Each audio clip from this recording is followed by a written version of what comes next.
teman-teman, perkenalkan saya Afida Tilawani Putri yang akan menemani teman-teman dalam perjalanan dari kelompok 2 kelas C Program Studi Bahasa dan Sastra Indonesia Fakultas Ilmu Budaya Universitas Airlangga dalam melakukan pengkajian naskah fragmen Babat Cina di Museum Negeri Empu Tantular. Selamat menyaksikan.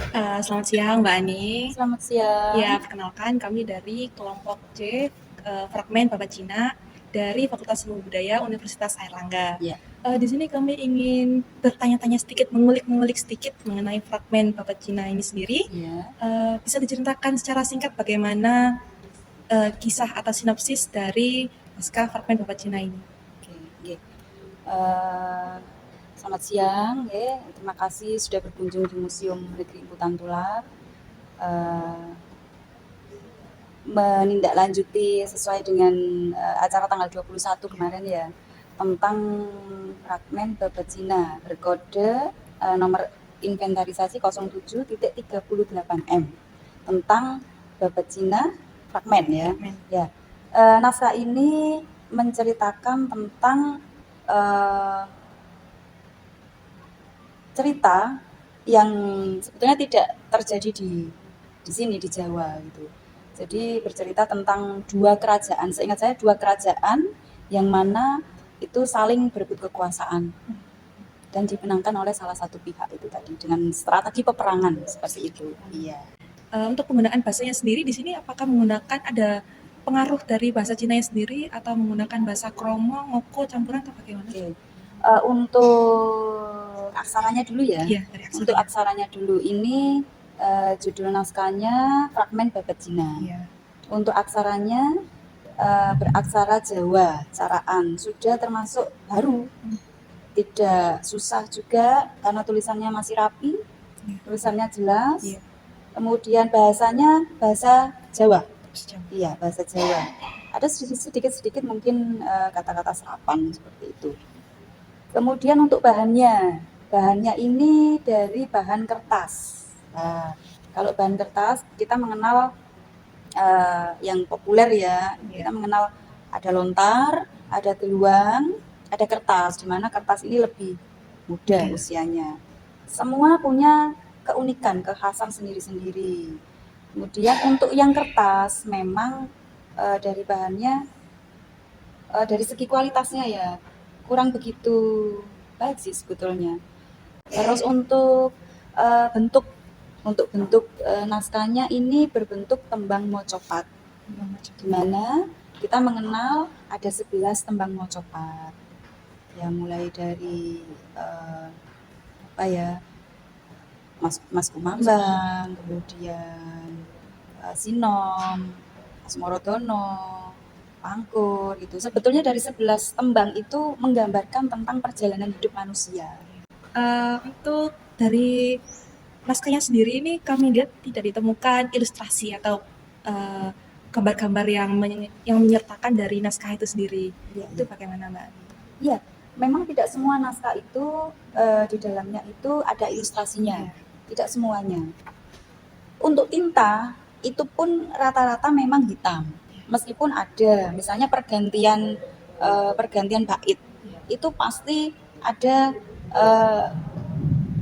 sebuah tanda yang mana tintanya akan berbeda, entah itu merah, entah itu pokoknya berbeda dari warna hitam itu. Tapi untuk yang Babat Cina ini memang tidak ada ilustrasinya, tintanya juga tinta hitam semuanya gitu.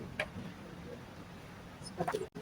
Untuk naskah-naskah yang memiliki watermark itu termasuk naskah yang ada dalam bentuk naskah yang lebih baru atau ya dari awal sudah ada cuman memiliki bentuk yang berbeda-beda bagaimana? Ya, biasanya watermark itu dimiliki oleh media penulisan kertas ya. Iya. Ya, itu watermark sendiri kan sebetulnya identitas pabrik atau identitas di mana kertas itu dikeluarkan kan seperti itu.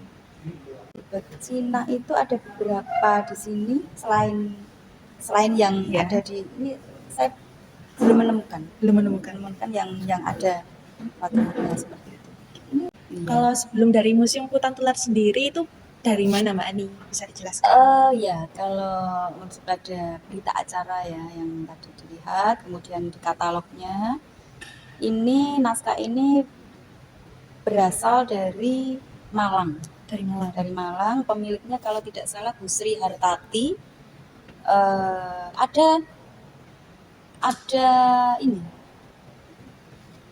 dari pihak museum itu sampai kemudian ini menjadi milik koleksi Iya. Emputan Tular itu dengan cara satu pengadaan.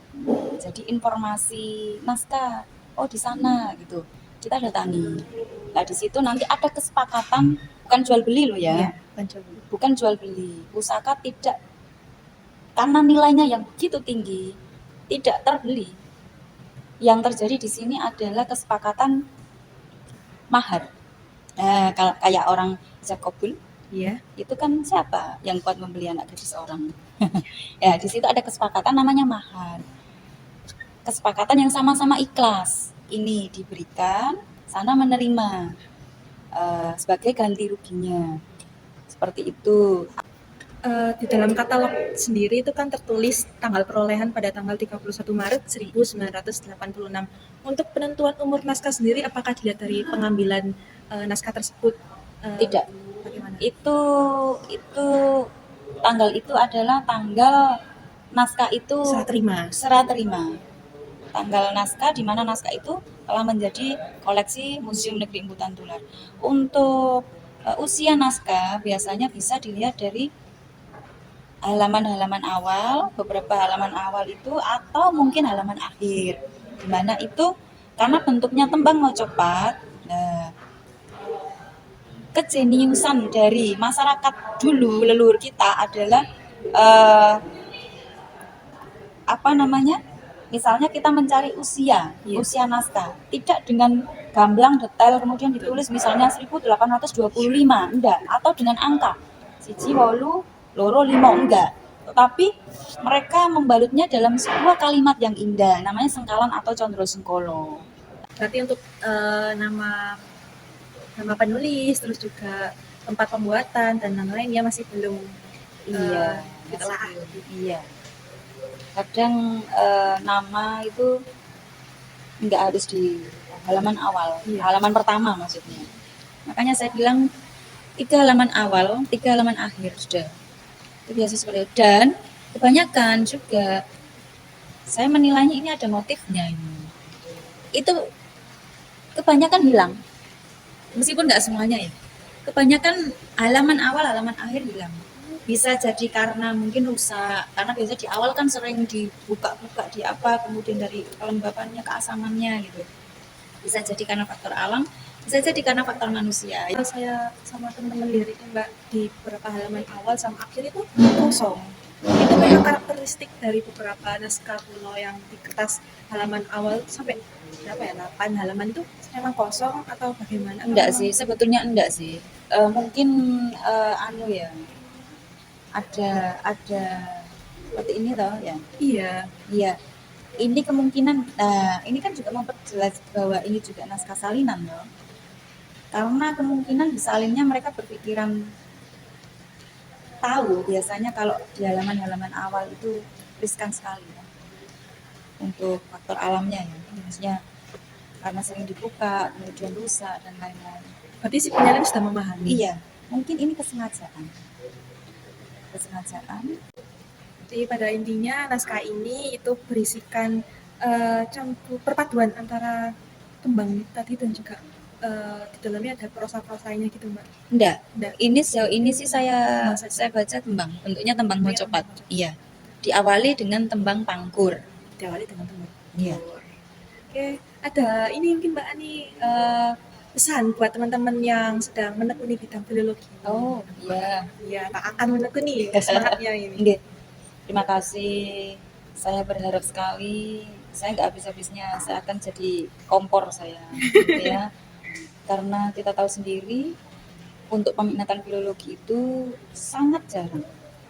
Tetapi memang ada perbedaan antara dulu dan sekarang. Kalau di zaman saya dulu memang sangat terbatas, sangat. Kalau sekarang tidak banyak, tetapi lebih tidak sebanyak jurusan yang lainnya, tetapi lebih banyak dari zaman saya dulu. Untuk filologi,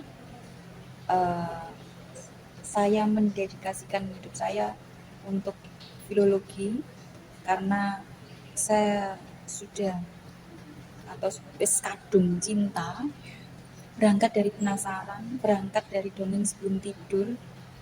Terus saya membuktikan sendiri ternyata informasinya luar biasa. Itu yang diirik-irik, apa yang bahasa sini itu yang kemudian menjadi motivasi para sarjana luar negeri untuk selalu berusaha mengeksplor.